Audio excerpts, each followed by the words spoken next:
You are listening to the Archives of Darkness, where the shadows of history whisper their secrets. Content warning. This episode discusses cult manipulation, murder, and disturbing manipulative behavior.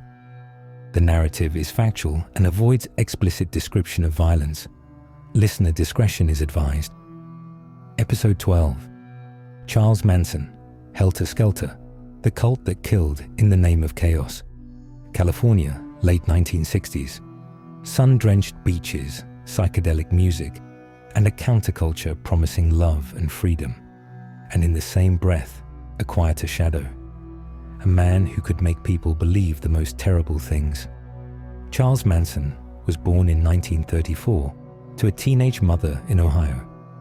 His childhood was a patchwork of institutions, petty crime, and brief periods of family life. He drifted through juvenile facilities and prisons, learning early how to read people and present himself as whatever the moment required. By the mid-1960s, he had moved to California, a place alive with experiment and idealism. There, in the margins of Haight-Ashbury and the desert communes, he gathered a group of followers, young, disaffected, often searching for meaning.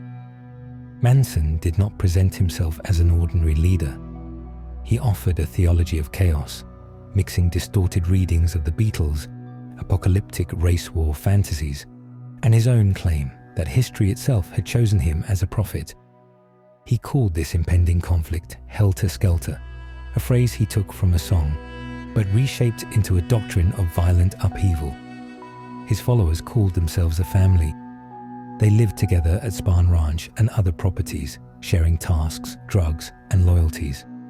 Manson became the center of their world, a father, a guru, and a demagogue all at once. He used songs, drugs, charisma, and isolation to sever his followers from outside judgment. He taught them that love required obedience, that the world owed them a turn, and that only violent acts could precipitate the revolution he promised.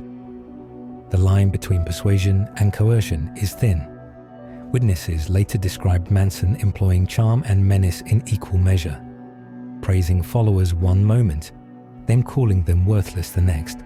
He staged tests of loyalty. He played on fear and on desire for belonging. Over time, those pressures produced obedience. In August 1969, the group's violence broke into the open. The murders that summer, at Tate and LaBianca, were carried out by followers acting under instruction and under the warped logic of Manson's prophecy. The victims were murdered in their homes.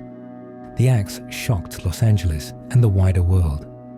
Fact, several members of Manson's inner circle were convicted for the murders.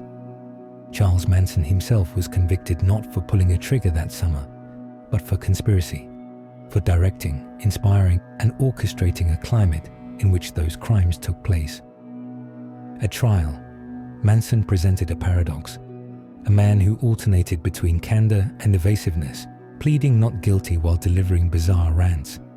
He delighted the press with cryptic statements, cultivated notoriety, and provoked public fascination. The courtroom became another stage for his myth. Psychologists and prosecutors argued that Manson's power lay in his ability to erode identity. He replaced individual judgment with group identity. He turned loyalty into a weapon. He told his followers that they would survive the coming war, that they would inherit the world after it burned. For those who believed, disobedience became unthinkable. Aftermath. Manson received a life sentence. His followers were convicted and sent to prison. The spectacle destroyed a generation's naive belief that the 60s could remain untouched by cruelty. Instead, the crimes revealed how utopia can be inverted, how a promise of freedom can be turned into domination. Over the decades, Manson became a cultural cipher, cited in music, film, and dark folklore. Some have mythologized him as the epitome of evil. Others have sought sociological explanations for why young people followed a violent leader. Both readings have their limits. The truth sits in the intersection of charisma, vulnerability, and violence. Fact versus myth is important here. Fact.